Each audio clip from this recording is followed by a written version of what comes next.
गुरुजी, एक प्रश्न था कि राम जी का जब जन्म हुआ था उससे पहले से भी राम नाम चल रहा था। नमस्कार दोस्तों, स्वागत है आप सभी का हमारे वीडियो के अंदर। दोस्तों देखिए, बागेश्वर धाम के धीरेन्द्र शास्त्री जी महाराज जी की कथा में एक युवक ने विचित्र प्रश्न किया। उसने सीधा सीधा प्रश्न किया कि राम त्रेता युग में आए, लेकिन इससे पहले सतयुग आया था। उस समय भी लोग राम की पूजा करते थे, राम के नाम का जाप करते थे, तो आखिर वो राम है कौन? आज इसी टॉपिक को लेकर हमारे साथ दो संत जुड़ चुके हैं। एक तरफ हमारे साथ संत रामपाल जी महाराज और दूसरी तरफ हमारे साथ जुड़े धीरेन्द्र शास्त्री जी महाराज। आज हम इन दोनों संतों के विचार जानेंगे कि आखिर जो सतयुग में राम थे वो राम कौन थे, कौन है वो राम। तो आज की इस वीडियो को आप पूरा लास्ट तक देखते रहिए, आपको पूरी जानकारी लग जाएगी कि आखिर वो राम कौन थे। तो इस वीडियो को फटाफट से लाइक कर दीजिए, चैनल पर नए हो तो सब्सक्राइब कर लीजिए। चलिए दोस्तों, अब शुरू करते हैं आज की आध्यात्मिक ज्ञान चर्चा को। तो सबसे पहले जानते हैं हम धीरेन्द्र शास्त्री जी महाराज जी के विचार। गुरुजी, एक प्रश्न था कि राम जी का जब जन्म हुआ था उससे पहले से भी राम नाम चल रहा था। आज हमको आप पर ही ताली बजाने का मन हुआ है, ठीक है। अच्छा प्रश्न आपने पूछा कि राम जी जब आए हैं तो उसके पहले भी राम जी का नाम था। इसके पहले इसको समझने के लिए यूं समझो, संकल्प में आता है अष्टाविंशतितमे कलयुगे, ये 28वां कलयुग है।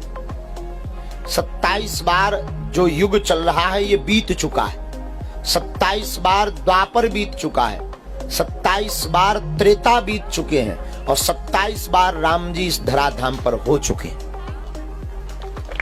जी गुरुजी। तो वही राम अवतार लेते हैं तो कल्प कल्प का अवतार है। कल्प जानते हो? नहीं जानते होंगे। कितने युग होते हैं? 4। 4 युग को कहते हैं चतुर्युगी। जी, चतुर्युगी। जब एक एक बार सभी युग व्यतीत हो जाते हैं तो चतुर्युगी कहलाता है। और ऐसे अब देखो, थोड़ा सा हम विचलित हो रहे हैं, हमारे स्मरण में आ जाता है 72 बार है शायद। ऐसे 72 बार चतुर्युगी बीतने पर एक कल्प होता है, ऐसा लगभग में हम इतने युग के बीतने पर होता है। ये कल हम आपको बताएंगे। जी गुरुजी। मति भ्रम नहीं कर।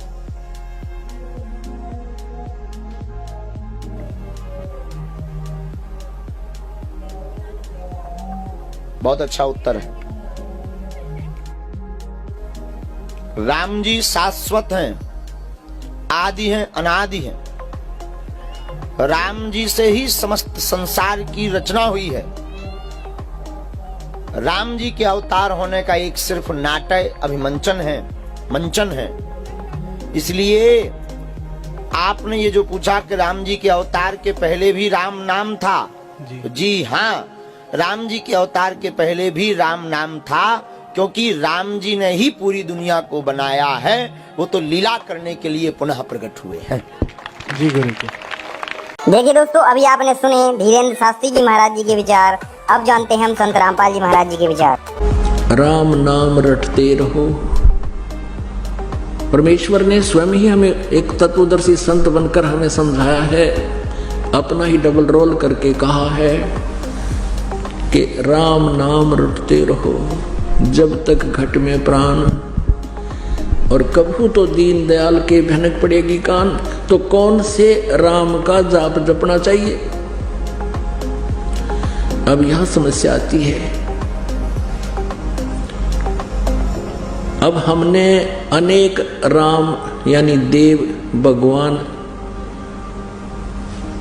सेलेक्ट कर रखे हैं, जिनकी हम पूजाएं करते रहे। भगवान ब्रह्मा जी जो रजोगुण है, भगवान विष्णु जी जो सतोगुण है, भगवान शिव जी जो तमोगुण है। ये हमारे पवित्र हिंदू धर्म के प्रधान देवता हैं। इनके बारे में अभी तक लोक वेद सुनाया जाता था इन अज्ञानी गुरु ऋषि महर्षियों और ब्राह्मणों के द्वारा कि ये अजरो अमर हैं, इन्हीं की पूजा करनी चाहिए। अब हमने राम सेलेक्ट करना है, हमने भगवान सेलेक्ट करना है, किसकी पूजा करनी चाहिए, जिससे हमारा जन्म और मृत्यु का रोग नाश होए। जिस भगवान की भक्ति से हमारे शुभ संस्कार बने, अशुभ संस्कारों का नाश हो, हमारे प्रारब्ध के पाप कर्मों का नाश हो। एक कई बार भक्त प्रसन्न करते हैं कि जैसे भगवान श्री कृष्ण जी अर्थात विष्णु जी ने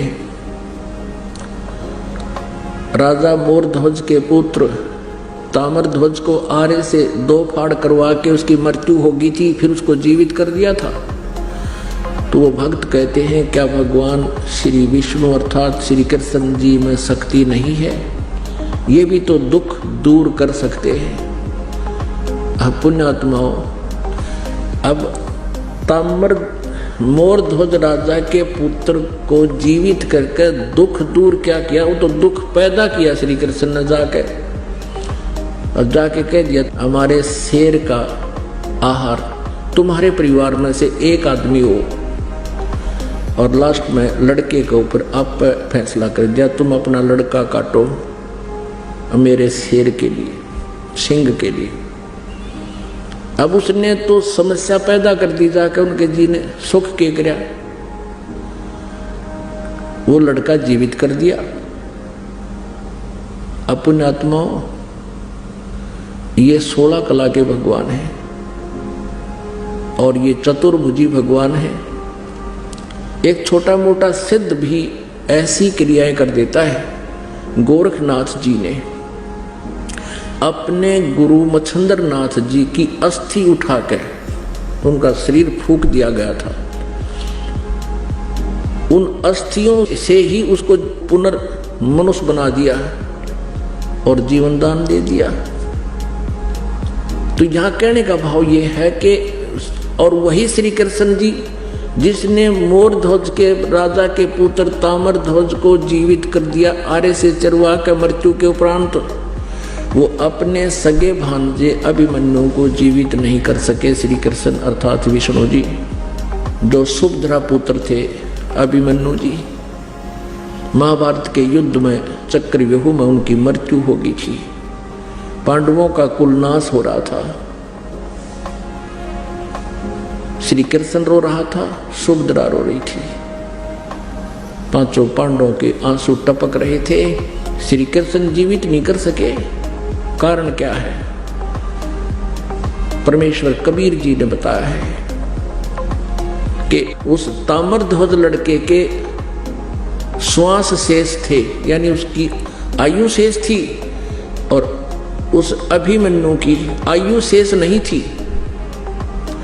उसके प्रारब्ध में इतना ही आयु था और वहीं उसकी मृत्यु निश्चित थी, जिस कारण से अभिमन्यु को श्री कृष्ण जीवित नहीं कर सके।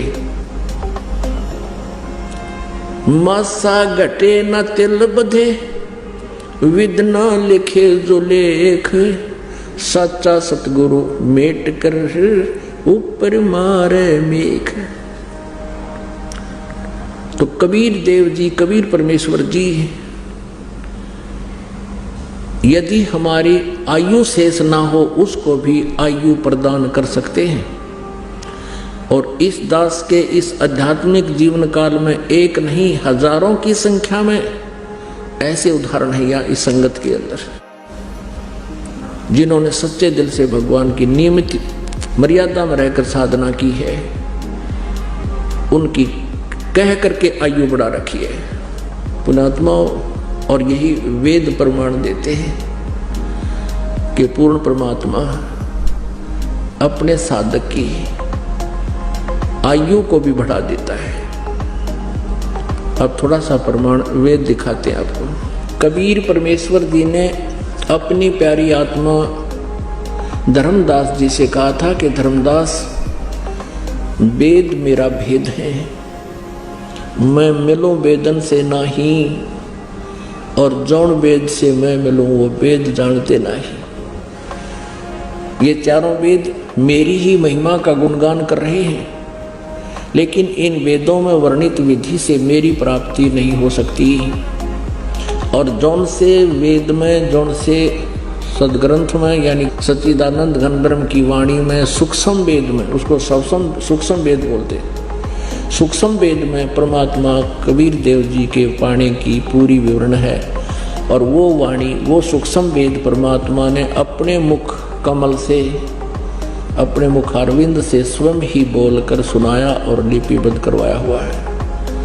यही प्रमाण गीता जी अध्याय नंबर 4 के श्लोक नंबर 32 में है कि अभी तक अर्जुन तूने अध्याय 4 के 25 से लेकर 31 तक श्लोकों में जो भी जिस इस प्रकार की साधनाएं साधक करते हैं वो देखी सुनी, लेकिन उस सच्चिदानंद घन ब्रह्म की वाणी में ब्रह्मणे मुखे, इन अज्ञानी अनुवादकर्ताओं ने यहाँ गलत कर रखा अनुवाद गलत कर रखा है। ब्रह्मणे मुखे का अर्थ लिख दिया इन्होंने वेद की वाणी, नहीं, सच्चिदानंद घन ब्रह्म की वाणी। गीता जी अध्याय नंबर 17 के श्लोक नंबर 23 में ब्रह्मणे का अर्थ इन्होंने लिखा है सच्चिदानंद घन ब्रह्म अर्थात परम अक्षर ब्रह्म। यहाँ चौथे अध्याय के 32वें श्लोक में ब्रह्मणे मुखे का अर्थ है सच्चिदानंद घन ब्रह्म की वाणी, यानी कबीर वाणी में सूक्ष्म वेद में बहुत विस्तार के साथ आध्यात्मिक यज्ञों की जानकारी है। यज्ञ माने धार्मिक अनुष्ठानों की जानकारी है, वो तत्व ज्ञान है। गीता जी अध्याय नंबर 4 के श्लोक नंबर 34 में कहा कि उस तत्व ज्ञान को जो सूक्ष्म वेद में है, तत्वदर्शी संतों के पास जाकर समझ, वो तत्वदर्शी संत उस परमात्म तत्व के बारे में जानकारी देंगे। तो उस परमेश्वर ने कहा था कि जौन वेद से मैं मिलूं वो सूक्ष्म वेद है, वो सच्चिदानंद घन ब्रह्म की वाणी है।